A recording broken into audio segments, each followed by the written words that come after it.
উনি যে মারা গেলেন আমার কাছে খুবই কষ্ট লাগছে শুনে। তবে এর চাইতেও বেশি কষ্ট লাগছে যে আমি আমার মাকে জানাতে পারছি না। ওনার আপন মানুষগুলো এভাবে একে একে চলে যাচ্ছে।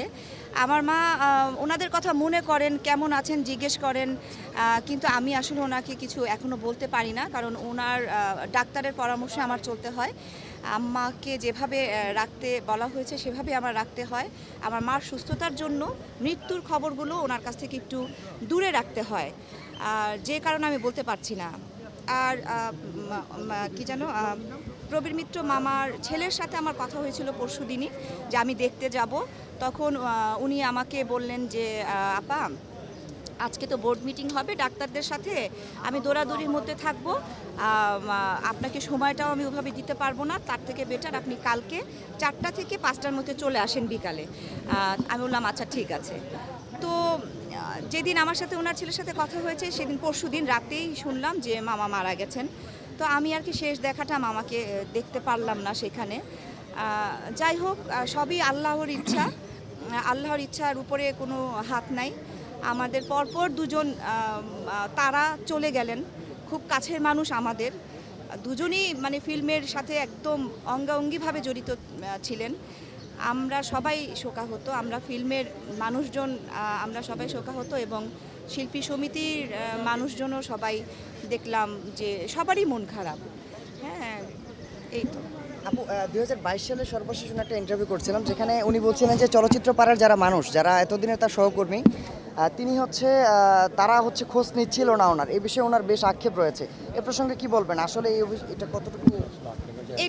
এটা আসলে আক্ষেপ থাকারই কথা, এটা তো অবশ্যই আক্ষেপ থাকবে, কারণ মানে এই মানুষগুলোর সাথে সবসময় উঠা বসা ছিল একটা পরিবারের মতো। এখন পরিবারের মানুষগুলোই যদি খবরাখবর না নেয়, তো এটা তো কষ্ট লাগারই কথা। দাদার সাথে আমার সাথে মঞ্চে দেখা হতো বেশি, পরে তো ছবি টবি খুব একটা উনি করতেন না। তা আমার সাথে আমার একটা মঞ্চে একটা গ্রুপ ছিল, সেই মঞ্চে উনি কাজ করতেন।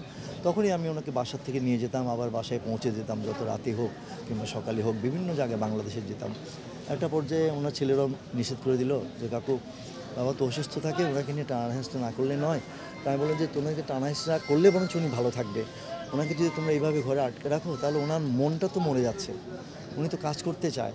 তো আমরা সেভাবেই ওনার সাথে করব, কিছুই করতে হবে না, কোথাও ওনার যেতে হবে না, আমরাই ওনাকে বাসায় থেকে নিয়ে যাব, বাসায় পৌঁছে দেবো, কিন্তু ওনাকে কাজ করতে দাও, তাহলে উনি একটু সুস্থ থাকবে।